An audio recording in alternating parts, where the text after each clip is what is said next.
At Capella University, you can learn at your own pace with our FlexPath learning format.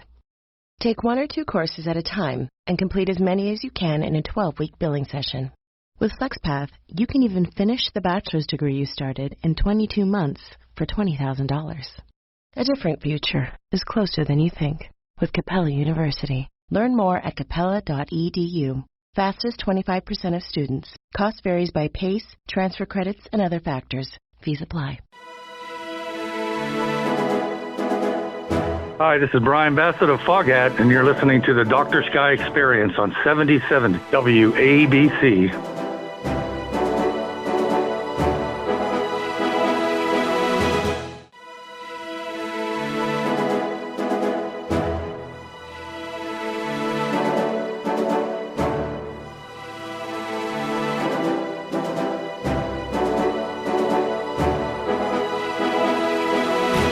And welcome, ladies and gentlemen, to the Dr. Sky Experience. As many of you know, and if you don't by now, here on Talk Radio 77 WABC, we like to call it, and others do, the crown jewel of radio, heard in well over 173 countries in all 50 states, beaming out of New York City, the nation, the world, and I'm even sure out into the cosmos. And here on Red Apple Audio Network. Yes, our producer today is the amazing Dr. D. And something new for the listening audience. Listen now to the Dr. Sky Experience live every Saturday, midnight to 2 a.m. Saturday morning. We're on 77 WABC. This interview, ladies and gentlemen, goes to all of you out there, younger, older, and, well, a little tribute to a legendary band called FOGHAT. We're bringing on today to this particular radio archive an amazing story about a band that you probably know so much about.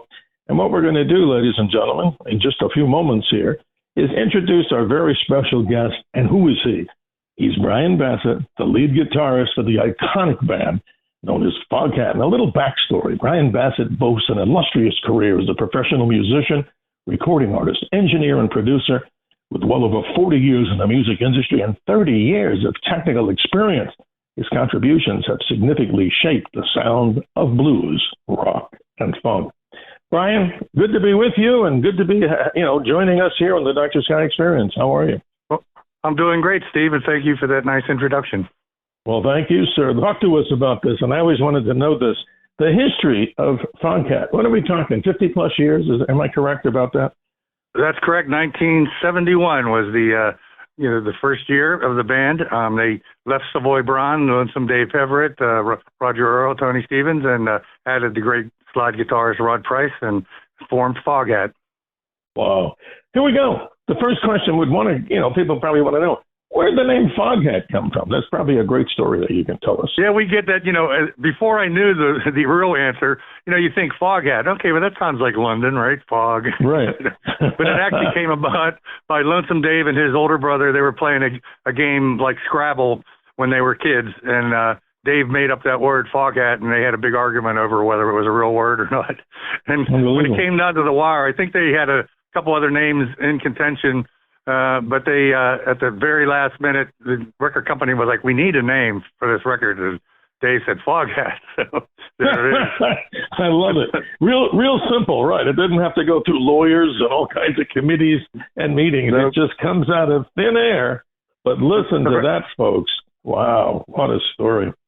Bryan, this is so exciting here. I mean, I was in high school at the time, not to put myself as an old person, but some of the great songs, of course. Maybe we'll even hear a rendition of Fool for the City later on. Let's talk about what's going on here. Your background. You're one of the founding members, am I correct, of a band called Wild Cherry. Is that correct? I was, yeah. And when you hear those opening guitar notes, that's me. That was my first, cool. That was my first record, really, professionally. And I was 22, I believe, at the time, and I thought, wow, this record business thing's pretty easy. But anything is further from the truth, right? Right. 50 years later, you're still trying to hit the charts. Well, that's amazing, because the song, and tell me this, I mean, it's in my head. Play that funky music. Is this the correct, you're the band, right, for this song? This is so cool. That is it, and it's one of those songs that was a little bit funny, but it was also autobiographical. We were a rock band and playing, and that was right around the time when KC was coming out, and Earth, Wind and Fire, and the Commodores. And we were playing clubs then, and we were playing Led Zeppelin and all this heavy music. And I remember distinctly, we played this club called 2001. It was a disco club in Pittsburgh. And that was a futuristic name at the time, it being 1975. But someone came up to our, when we would play, the dance floor would clear, people would go get a drink, and then when the disco music came on or the funk music came on, people would start dancing. Someone came up to our drummer and said, "You better start playing some funky music, white boy." That is so cool. And let me go back in the time machine. I remember seeing a television show called Soul Train, and I'm sure that music was part of Soul Train too, that everybody watched across the country, maybe in a black and white TV, a long time ago in a galaxy far, far away, right? That's amazing. Right. Yeah, we did a stint with most of the TV shows then, Midnight Special, Dinosaur, Merv Griffin, and then of course Soul Train, and so that was at that time. That's what you did. I remember being on a Dinosaur show, which was a lip sync show. Yeah, we were on a spinning stage. We spun around, and my guitar was plugged into a potted plant. That's amazing. And you don't know this about me, and the audience doesn't know. I spent a little time in the B-roll version of being a movie star. Kidding, of course. I had a role where I did commercials, and guess what? You and I have something in common. I was doing the milk commercials in the Dinosaur show when I was a kid, but it's amazing. So you and I go back that far, huh? That's incredible. I love it. That's the way back machine for sure. But I always say with that song, we made the wedding circuit with that song because it's one of those songs that gets played at every after party, and so there's nothing better than seeing a grandmother dance with their granddaughter to that song. I still get a kick out of it. Folks, if you're just tuning in to the Dr. Sky Experience, always great guests here. And our producer, Dr. D, he does an excellent job. So you can hear this and enjoy it. Our special guest today, Bryan Bassett, lead guitarist and so much more from the iconic band FOGHAT. They're going to be coming out here to the Valley of the Sun. That happens on the 28th of March, just about a week away, at the Fort McDowell Weco Punk Casino. And maybe even the tickets are sold out, I would imagine so. But, hey, folks, go to wherever you get good, tickets for all kinds of events, and this one, a very special one. So, Bryan, back to it just for a couple of minutes here about your background. You're obviously, the guitarist with the band Molly Hatchet from like 93 to 99. Now, that's another great tribute. Talk about that. Well, it was funny. I met Lonesome Dave. After Wild Cherry, I relocated from Pennsylvania to Florida. I got a job working as an engineer at King Snake Records, which was an independent blues label. And it was pretty exciting. This is still the days of vinyl, before CDs are even invented yet. And it was real exciting to be able to work for a company that, we could make records for our artists and give them product to sell and have at their gigs. And, at that time, without the assistance of a record company, there was no way a small band, local bands, even with a good following, could put out their own record. It was just too expensive. So, of course, everything's totally different now. But, so I was doing that and enjoying being in the studio. I had a quartet blues band that played in Orlando, Florida. And Lonesome Dave had left FOGHAT and went back to England after decades of, after most of the 70s. They were one of the hardest touring bands in the country. They went back to England, took a break, relocated to Orlando, and I met him. He came to see my blues band in Orlando. Actually, a friend of mine, Pat Travers, the great guitarist, brought him to see my band. He was looking for musicians to start up another band. And so we met, became good friends, and that's how I got introduced to the FOGHAT family. So from about 88 to like 92, I played with Dave in what we called Lonesome Dave's FOGHAT. Roger was still touring with the original guys. FOGHAT never stopped touring. Dave just took a little break. I did that for 4 years with Dave. And then we had finished the European tour, and we played with Molly Hatchet there. That's where I became friends with Danny Joe Brown. All the original members of FOGHAT decided to get back together in 1992. And Danny Joe knew of my situation and asked me to join Molly Hatchet, which I did. And I was there for 7 years. I recorded 3 albums with them. And right around 1999, when Rod Price retired, Lonesome Dave called me up. We still maintained our friendship all those years. And he asked me to rejoin the band, which I did, and I've been here ever since. So 25 years now, straight since 99, 2000 era, and 4 years with Dave early on. So I'm not quite the original guy, but I've been around it for a while. Well, that's amazing. That's like a quarter century, and then the clock ticks. I mean, not to put us in an old category, but the point is, people of all different generations. You've got your senior crowd, you've got your middle age, and I'm sure even enlightening and certainly driving so many of the younger folks to the brand of music that FOGHAT has in the past and continues to do. And Roger Earl is like, he's also one of the original icons, still on drums, right? That's the way we would say it. He is the original. Yeah, he's the original member and sort of the guiding light for our band. He sort of sets the direction for the band, and his distinct drumming style, has carried on through all the albums, regardless of personnel changes. And everybody in the band today, comes from a blues or a blues rock background. So, yes. We had no desire to change the style because that's the way we all play naturally. So we're just carrying on the tradition, still playing those great compositions by Rod and Dave. Sadly, we lost those friends some years ago. But we released the record last year called Sonic Mojo that debuted at #1 on the blues charts and on Billboard and stayed there for 30 plus weeks. So, we were very excited to know that our fan base, listens to the new music and comes to the shows. And we always play the hits that everyone expects to hear. And we sort of, mix in some deep album tracks and some songs from our new record. So we're just carrying on the tradition. Bryan, it's great to have you. And a little thing that maybe people do not know, you're just not this musician, #1 here, lead guitarist. You've also got an extensive background in the whole engineering side. I mean, it's just like with this particular recording that we're doing today with you in a timely manner. We have our producer, Dr. D, in the background there. And you know what? I'll say it, not just to, kiss up to him or anybody. If you don't have those people behind you, no matter what band you have, it could sound horrible. So talk about this. I mean, you go into a different level. I don't talk to many musicians that are also, how do I say this without sounding exaggerative here? You're very much into and understand all the dynamics of processing music and making it sound good once the musicians do it. Talk a little bit about that. That's amazing. Well, that was always my second love. Even when I was a teenager, I was the guy that brought the cassette recorder to the band rehearsals.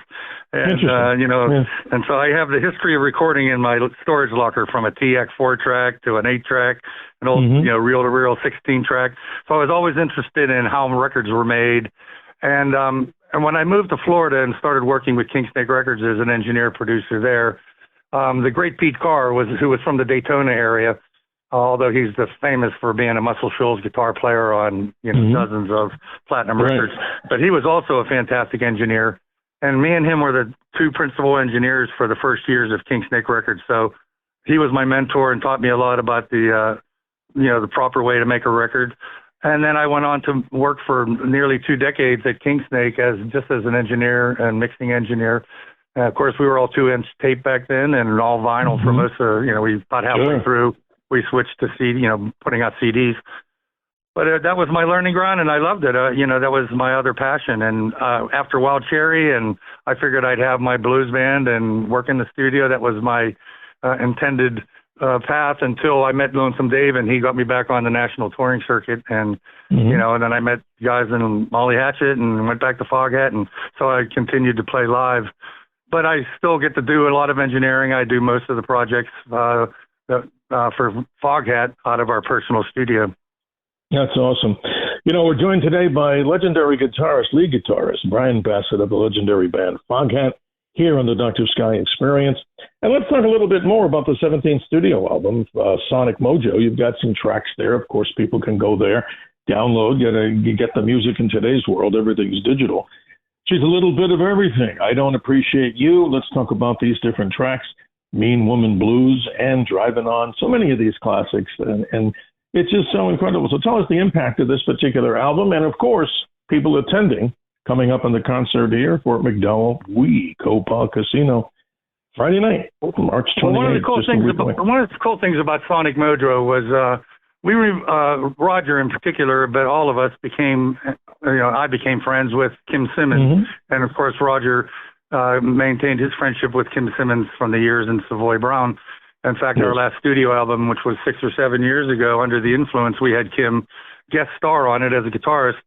And we asked them, hey, next time we do a studio album, would you, send us some demos? And, so 4 of the songs he sent us ended up on the record. And unfortunately, his health got bad, and he passed away not too long ago.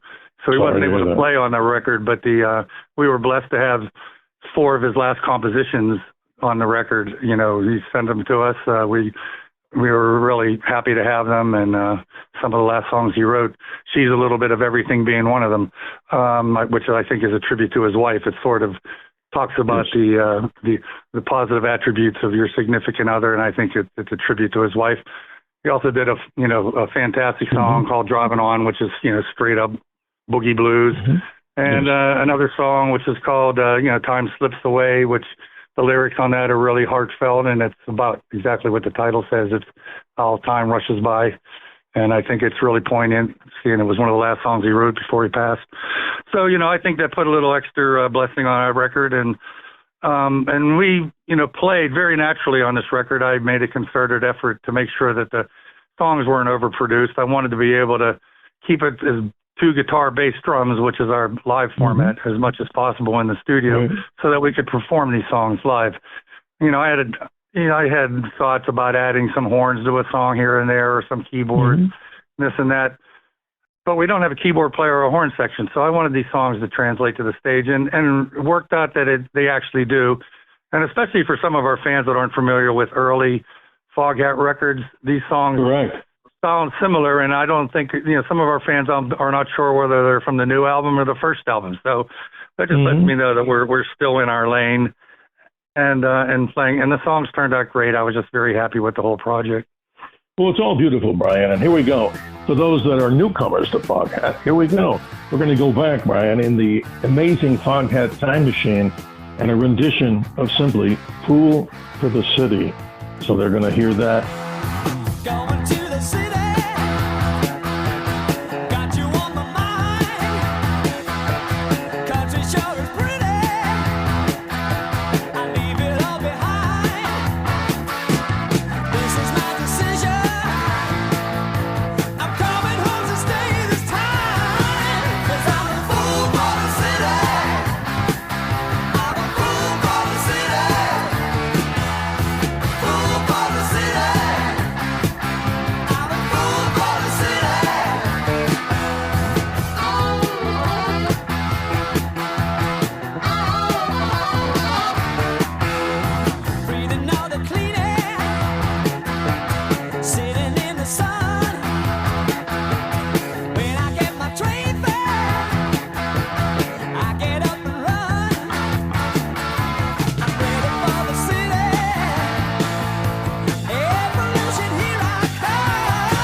And I really appreciate this, and it's certainly amazing. And if you want to learn more about this iconic band, it's a real simple website, right? FOGHAT.com.